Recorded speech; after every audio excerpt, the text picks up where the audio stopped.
So today we will discuss about the eukaryotes, or you can say eukaryotic cell. So okay, eukaryotic cell.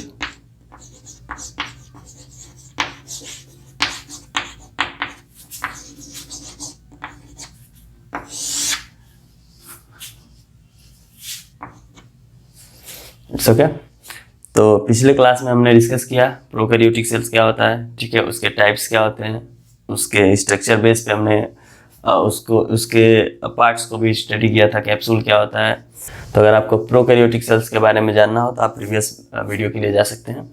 Okay, तो इस video session में हम जानेंगे what is the eukaryotic cell, और you can say what is the actual meaning of eukaryotes, the terms eukaryotes, ठीक है, and some example of eukaryotes with structure, and also about a terms planktons, phytoplanktons and zooplanktons, plant cells, animal cells, ठीक है। तो ये सारे points पे हम discuss करेंगे इस वीडियो सेशन में। ओके, स्टार्ट करते हैं यूकैरियोट्स से। तो ये जो यूकैरियोट्स है, या फिर कह सकते हैं यूकैरियोटिक सेल्स का जो पार्ट यूकैरियोट्स, ये दो वर्ड से मिलकर बना हुआ है, यू एंड कैरियोट्स। यू का सिंपल मतलब होता है यू, इसका मतलब होता है ट्रू, ठीक है। यहाँ पे सेकेंड वर्ड क्या हो गया, कैरियोट्स, कैरियोट या फिर कैरियोटिक, कैरियोट्स कह सकते हैं, कैरियोटिक कह सकते हैं। हमने पिछले वीडियो में डिस्कस किया था कि कैरियोट्स का मतलब क्या होता है, कैरियोन, और कैरियोन सिंपल क्या होता है, न्यूक्लियाई, ठीक है। तो आप कह सकते हैं ट्रू न्यूक्लियाई, ठीक है। तो ऐसे सेल्स जिसमें ट्रू न्यूक्लियाई पाए जाते हैं उनको हम क्या बोलते हैं, यूकैरियोटिक सेल। इसके बेस पे हम डिफाइन कर सकते हैं यूकैरियोटिक सेल को, या फिर यूकैरियोट्स को, यूकैरियोटिक ऑर्गेनिल्स को, ठीक है। तो इसके संबंध में फर्स्ट पॉइंट होगा, तो फर्स्ट पॉइंट क्या होगा, the cell having true nuclei.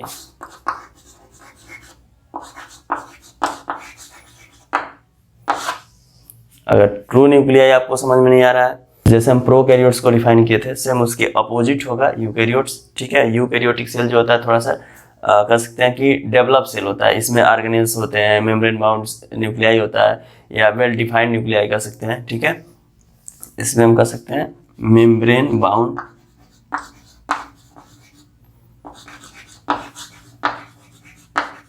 Nuclei,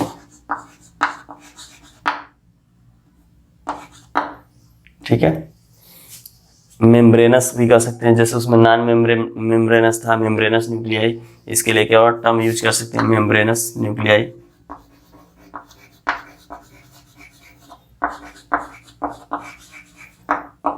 ठीक है। या फिर कह सकते हैं वेल डिफाइंड न्यूक्लियाई,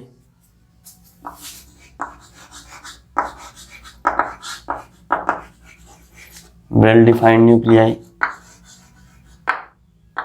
ठीक है। Is called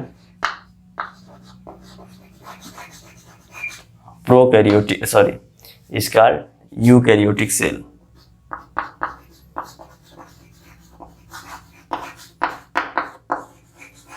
And the organisms which have this type of cells, that is called eukaryotic organism. Clear है? It's okay.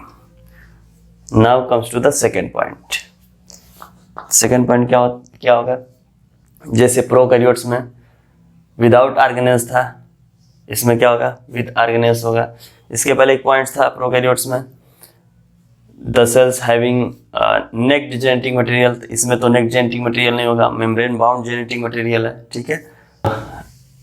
इसको ऐसे भी कह सकते हैं, the eukaryotic cell, the eukaryotic cell have different type of organelles,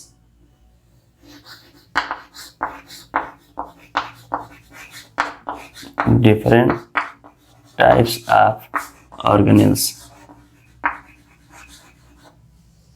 different type of organelles जिसको cell organelles बोलते हैं, ठीक है। तो नेक्स्ट पॉइंट क्या हो सकता है, द यूकैरियोटिक सेल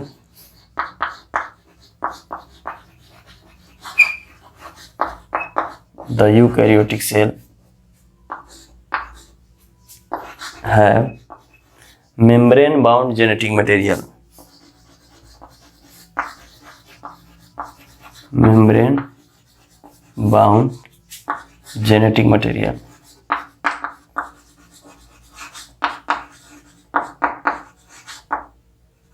ठीक है, जो कि न्यूक्लियस में ही होता है। ठीक है, तो ये रहे कुछ टर्म्स या फिर कह सकते हैं कुछ पॉइंट्स डेफिनेशन के संबंध में। अब हम इसके एग्जांपल्स को देखेंगे। ठीक है, उसके बेस पे इसको थोड़ा सा डिफाइन करने की कोशिश करेंगे या फिर क्लासिफाइड करने की कोशिश करेंगे। ठीक है,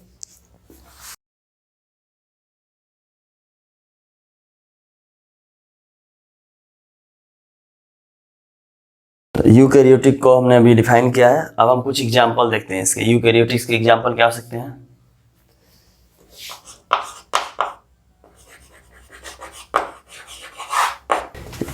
एग्जाम्पल में आप ले सकते हैं प्लांट सेल,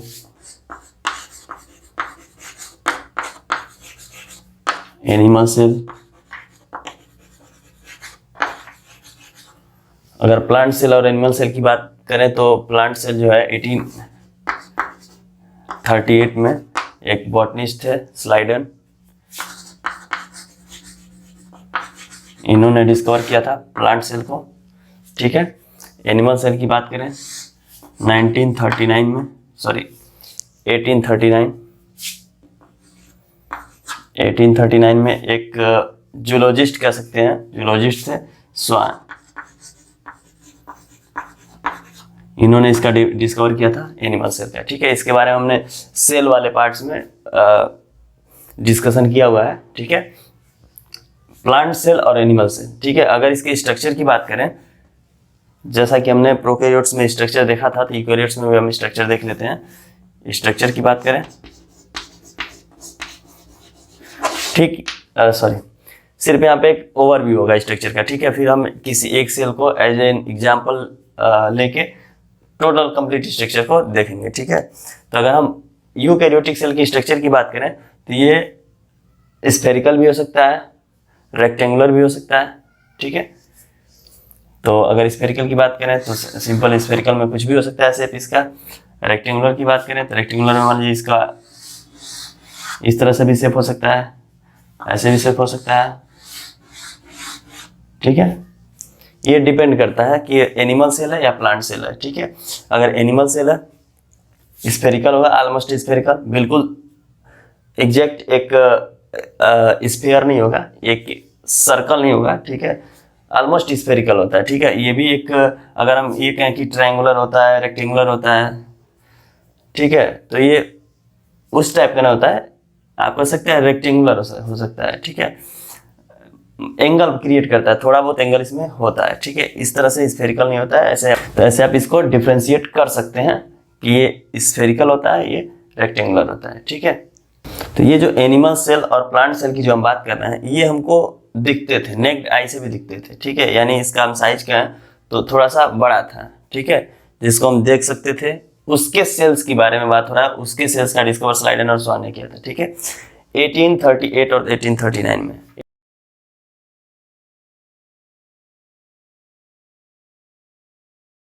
इन 1887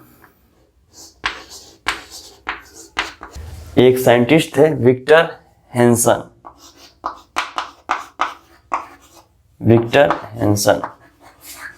ठीक है, इन्होंने एक टर्म्स कॉइंड किया था। ठीक है, टर्म्स था plankton.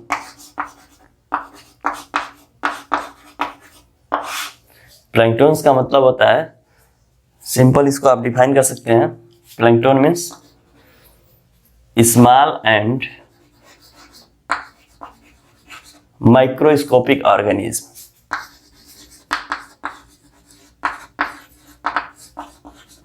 Microscopic organism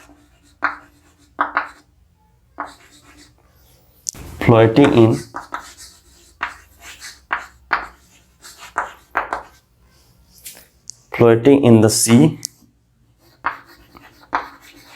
or fresh water,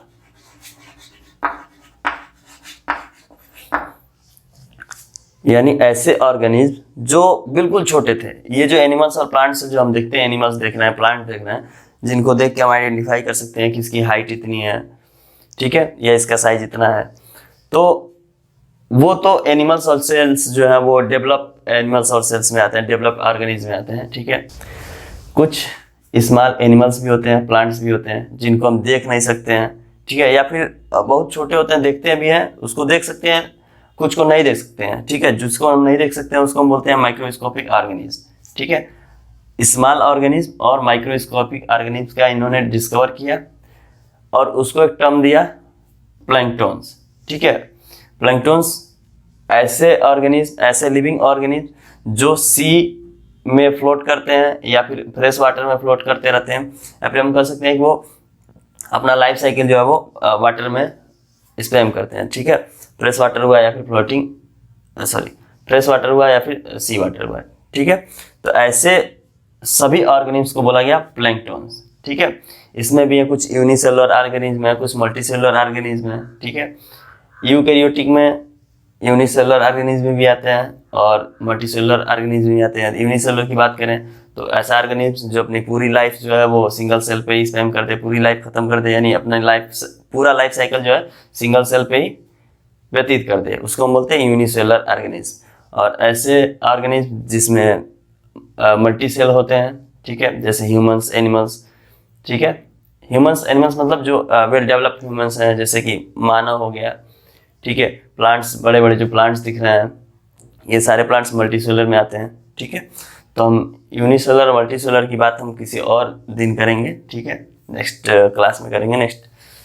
तो आज हम बात करते हैं प्लैंकटॉन्स की, ठीक है। तो प्लैंकटॉन्स को डिवाइड किया जा सकता है फाइटोप्लैंक्टॉन्स,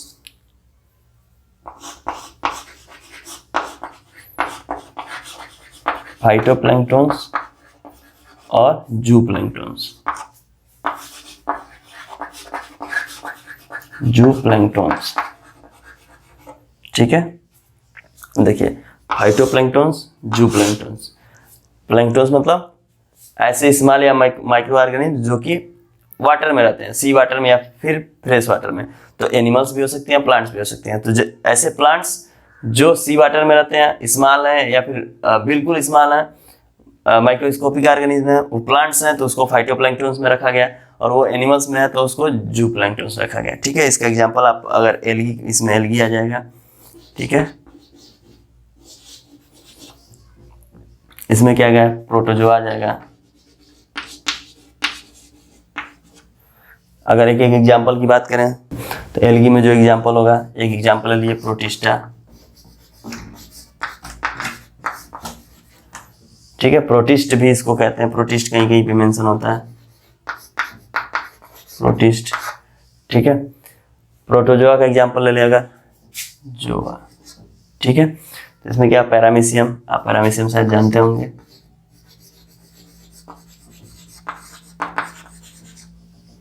ठीक है।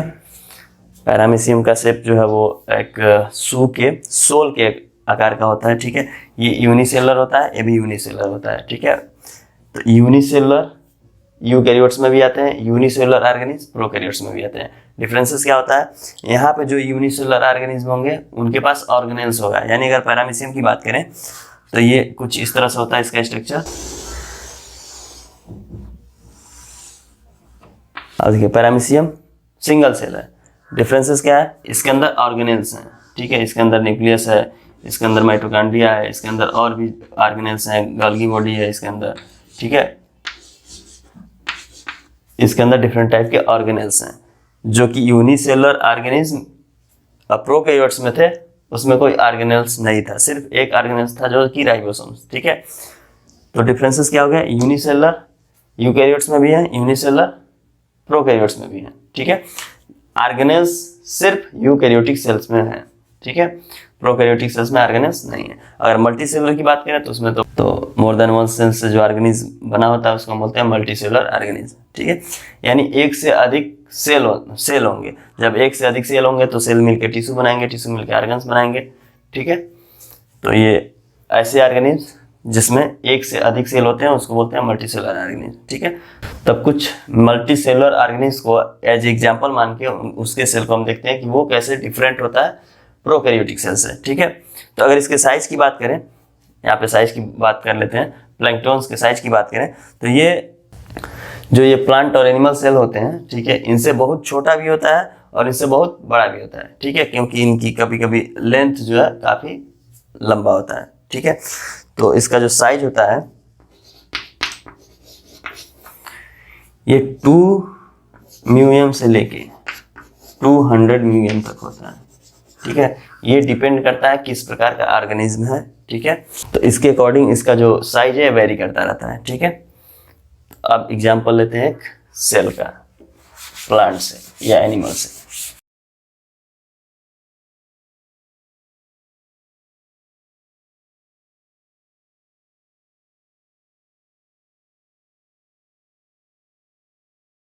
प्लांट सेल और एनिमल सेल ये दोनों किस में आते हैं? यूकैरियोटिक सेल में, ठीक है। ये प्रोकैरियोटिक से डिफरेंट कैसे होते हैं? सिंपल, अगर हम प्लांट सेल या एनिमल सेल की बात करें तो ये ऑर्गेनेल्स के साथ होते हैं और इनका जो न्यूक्लियस होता है डेवलप होता है, वेल डिफाइन होता है, कह सकते हैं मेम्ब्रेन बाउंड होता है, ठीक है। यहाँ पे एक एग्जांपल लेते हैं प्लांट सेल का, ठीक है।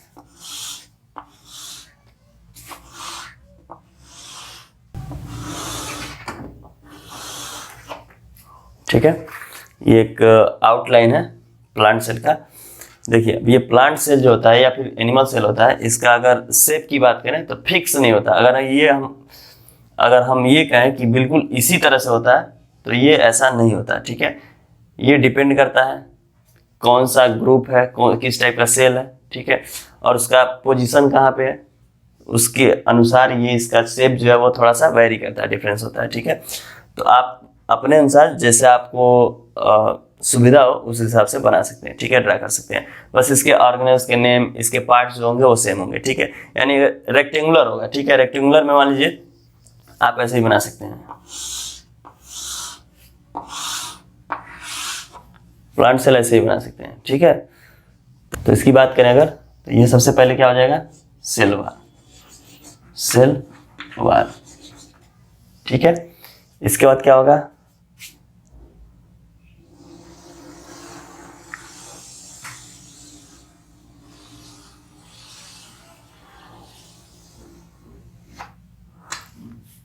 सेल मेम्ब्रेन,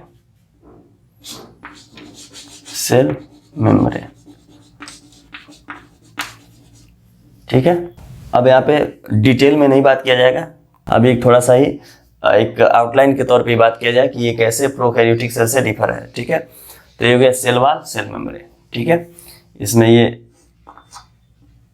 पोर्स भी होते हैं जिसको बोल सकते हैं सेल वाल पोर्स, ठीक है। एक गैप होता है इसमें ऐसे, इसके बीच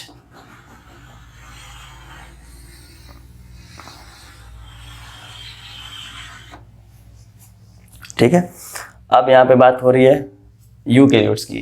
तो यूकैरियोट्स की फर्स्ट फीचर क्या है यूकैरियोट्स का? मेम्ब्रेन बाउंड न्यूक्लियस, ठीक है। तो जो न्यूक्लियस ऐसे था प्रोकैरियोट्स में बिखरा हुआ है, ठीक है, ऐसे बिखरा हुआ था इसमें ऐसा नहीं होता है। इसमें क्या होता है? मेम्ब्रेन बाउंड होता है, यानी जो ये जेनेटिक मटेरियल है ये जेनेटिक मटेरियल है, ठीक है, जिसको क्रोमेटिड्स बोलते हैं या क्रोमेटिन बोलते हैं, जब ये ऐसे थ्रेड लाइक स्ट्रक्चर में होता है, ठीक है। तो इसके ऊपर एक मेम्ब्रेन होता है जिसको बोलते हैं न्यूक्लियर मेम्ब्रेन। तो ये न्यूक्लियर मेम्ब्रेन आप ऐसे कह सकते हैं, मेम्ब्रेन से पूरा घिरा हुआ है, ठीक है। लेकिन अगर इसको थोड़ा सा डिटेल देखेंगे तो ये मेम्ब्रेन ऐसे ना हो कि इसके बीच ये सेगमेंट में होता है, ठीक है, ब्रेक होता है इसमें।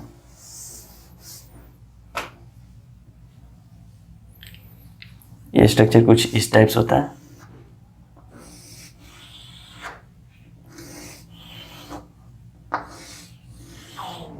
ठीक है। ये क्या हो गया? न्यूक्लियर मेम्ब्रेन,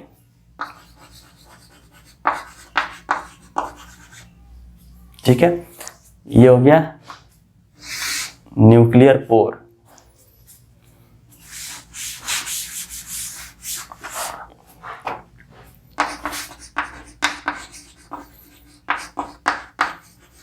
ठीक है।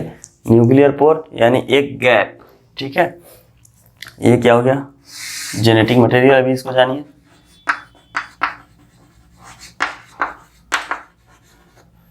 ठीक है। अब इसमें न्यूक्लियस भी होता है और भी सारे डिटेल्स होते हैं, जो कि हम जब न्यूक्लियस स्टडी करेंगे, न्यूक्लियस के बारे में डिस्कशन होगा तो इसका पूरा डिटेल देखा जाएगा। अभी सिर्फ एक ओवरव्यू होगा प्रोकैरियोट से कैसे ये डिफरेंट है। ठीक है।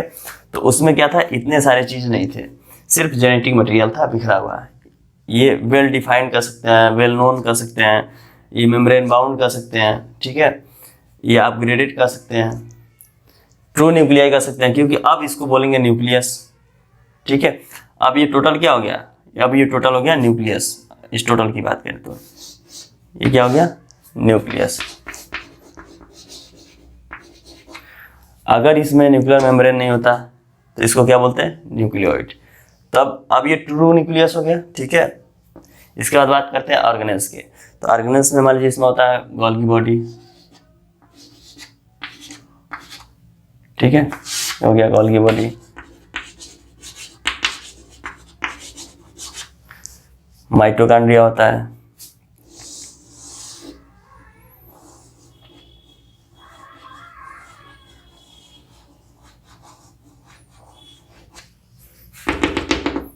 इसको भी हम डिटेल देखेंगे जब ऑर्गेनेल्स की बात करेंगे। तो ये होगा माइटोकॉन्ड्रिया।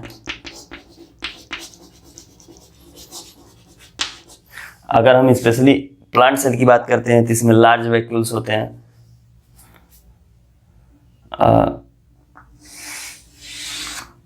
इस टाइप के वैक्यूल्स होते हैं, लार्ज साइज के। ठीक है। अगर हम प्लांट सेल की बात कर रहे हैं तो इसमें क्लोरोप्लास्ट होगा।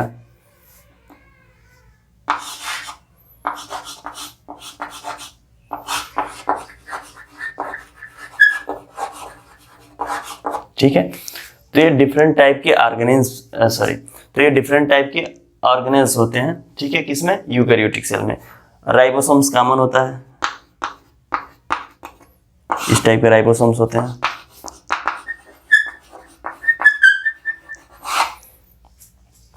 ठीक है। साइटोप्लाज्म कॉमन होता है, यानी इसमें जो ऐसे लिक्विड मटेरियल होता है।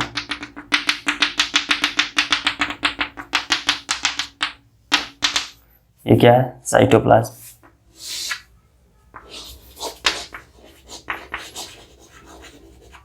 यानी साइटोप्लाज्म, राइबोसोम्स, ये दो चीज कॉमन होते हैं जो कि प्रोकैरियोटिक सेल में भी होते हैं। बाकी जितने भी यहाँ पे दिख रहे हैं ये सिर्फ यूकैरियोटिक सेल में ही होता है। सेल वाल की बात करें तो ये भी डिपेंड्स करता है, एनिमल सेल है तो एब्सेंट होगा, प्लांट सेल है तो प्रेजेंट होगा। ठीक है। अब इसके ऊपर कोई लेयर नहीं होता, केमिकल लेयर नहीं होता, जैसे कि प्रोकैरियोट्स में होता था ग्लाइकोकैलिक्स। ठीक है, जिसको बोलते थे कि पेप्टिडोग्लाइकेन। तो ऐसा कुछ इसके ऊपर लेयर नहीं होता है। ठीक है। तो अब इसकी साइज की बात करें, अगर प्लांट्स और एनिमल्स सेल की साइज की बात करें तो ये होता है 10 मिलियन टू 100 मिलियन माइक्रोमीटर। ठीक है। It's all about the eukaryotic cell. ठीक है। यूकैरियोटिक सेल में ऑर्गेनेल्स हैं, और जो मेन इसका बेस है, मेन डिफाइन करने का यूकैरियोटिक सेल का बेस है, वो है ट्रू न्यूक्लियाई।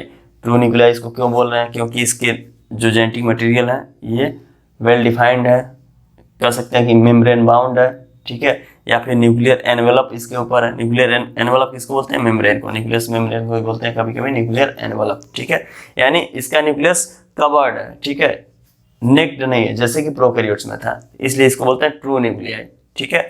और इस टाइप के सेल को बोलते हैं यूकैरियोटिक सेल। तो हम नेक्स्ट क्लास में बात करेंगे differences between plant cell and animal cell. वहां पे हम इसके सभी ऑर्गेनेल्स को डिटेल्स में स्टडी करेंगे।